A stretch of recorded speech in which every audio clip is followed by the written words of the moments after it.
वैभव दादा पोकळे शाळेचे आम्हाला इथे प्रात्यक्षिक करण्यासाठी संधी दिली, त्याच्यासाठी आभार मानतो. आणि मला आज आनंद होतो की मी या नंतर हवेची दिशा पाहिजे. हवेच्या विरुद्ध दिशेनंतर आमचे जवान तुम्हाला हा साधा कॉटनचा कपडा आहे जो पेट घेत नाही, तो पाण्यात पूर्ण भिजवायचा आहे.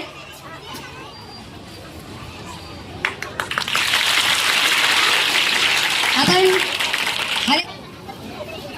हवेच्या विरुद्ध दिशेने खाली वाका धरा, लांब धरा, टाईट पडा कपडा.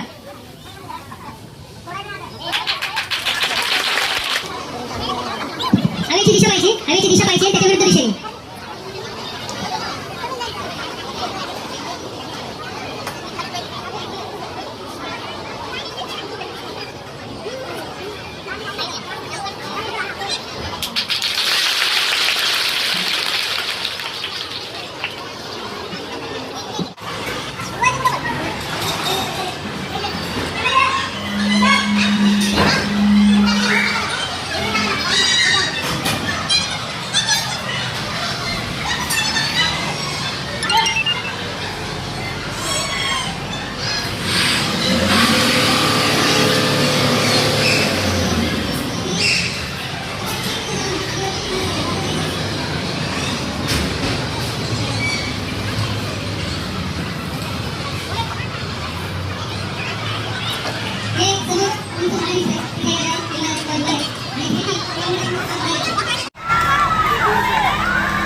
तिथे तुम्हाला लक्षात येईल, पाहिलेली असेल तुम्ही.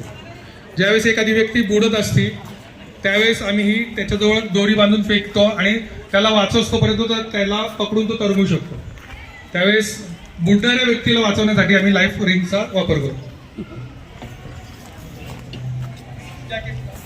हे जे दिसतंय हे लाईफ जॅकेट आहे. हे पीपीई अंडर येतं, पर्सनल प्रोटेक्टिव्ह इक्विपमेंट्स, म्हणजे स्वतःच्या सुरक्षिततेसाठी. तुम्ही ज्यावेळेस कधी वॉटर स्पोर्ट्स करता, कधी बोटीत बसला किंवा काय गेला तर लोक हे आहे आमचं फायर हेल्मेट. ज्यावेळेस आम्ही आगीमध्ये प्रवेश करतो, आग विझवताना वरनं काही वस्तू पडत असतात त्यावेळेस आमचं डोक्याचं संरक्षण होण्यासाठी आम्ही फायर हेल्मेट, तसंच त्याच्या जवानाच्या पायात गमबूट आहेत, ते आमच्या स्वतःच्या सेफ्टीसाठी वापरले जातात. हे आहे इन्सुलेटेड फायर ॲक्स. इन्सुलेटेड का तर त्याच्यावरती हँडलला तुम्हाला रबर कोटिंग दिसेल. ज्यावेळेस घरामध्ये कोणी नसेल किंवा शॉप असतील, दुकान असतील, आतमध्ये कोण नसतात पण आतमध्ये आग पेटलेली असते किंवा खिडकीचे रॉड आहेत ते कट करून आम्ही आतमध्ये प्रवेश करू शकतो. त्याच्यासाठी टेंडर दिसते, फायर गाडी, त्याला फायर टेंडर बोललं जातो. त्याच्यामध्ये 4,500 लिटर पाणी आहे. त्या पाणी डिलिव्हरी सेंट्रीफ्युगल पंप आहे, त्या प्रेशरनी डिलिव्हरी जोडलं जातं. पाईप असे 20 पाईप आहेत आमच्याकडे. आम्ही मोठी लाईन करून त्या पाईपला त्याच्या तोंडाला नॉझल्स जोडले जातात. जिथे मोठमोठे गोडाऊन असतात, शिपयार्ड असतात, जिथे आम्ही प्रत्यक्ष प्रवेश नाही करू शकतो, जास्त प्रमाणात दूर आहे किंवा काय, तर ती लावून ती रिव्हॉल्विंग ही आहे आता लेटेस्ट आलेली टर्बोजेट. ही आता मी वापरलं होतं. ही मल्टीपर्पज आहे. याच्यात आम्ही स्प्रे जेट आणि स्प्रे जेट दोन्ही ब्रीदिंग ॲपॅरेटस आम्ही त्याला BS1 बोलतो. ज्या ठिकाणी धूर असतो तिथे प्रवेश करण्यासाठी, तिथे आम्ही श्वास, आपण कुठली व्यक्ती कार्बन किंवा इतर गॅसेस असतो त्याच्यात आपण प्रवेश केला तर ऑक्सिजन न मिळाल्यामुळे बेशुद्ध किंवा काय होण्याचे चान्सेस असतात किंवा जीविताला हानी असते. त्याच्यासाठी हा ब्रीदिंग ऑपरेटेड सेट वापरला असते. ऑक्सिजन असं शुद्ध हवा असते, ती फक्त प्रेशर करून भरलेली असते आणि प्रेशराईज करून आम्ही त्याचा वापर करू. हे आहे स्प्रेडर कटर. हायड्रोलिक प्रेशरवरती आपण याचा वापर करतो. ज्यावेळेस ॲक्सिडेंटच्या घटना घडतात त्यावेळेस लोखंडात डोर ओपन करायला किंवा काही कट करायला. हा जो दिसतोय हा CO2 म्हणजे कार्बन डायऑक्साईडचं सोल्युशन आहे. त्याच्यात ABC, DCP, जनरल असे क्लासिफिकेशन असतात. त्याच्यात आता CO2 आहे. CO2 काय करतो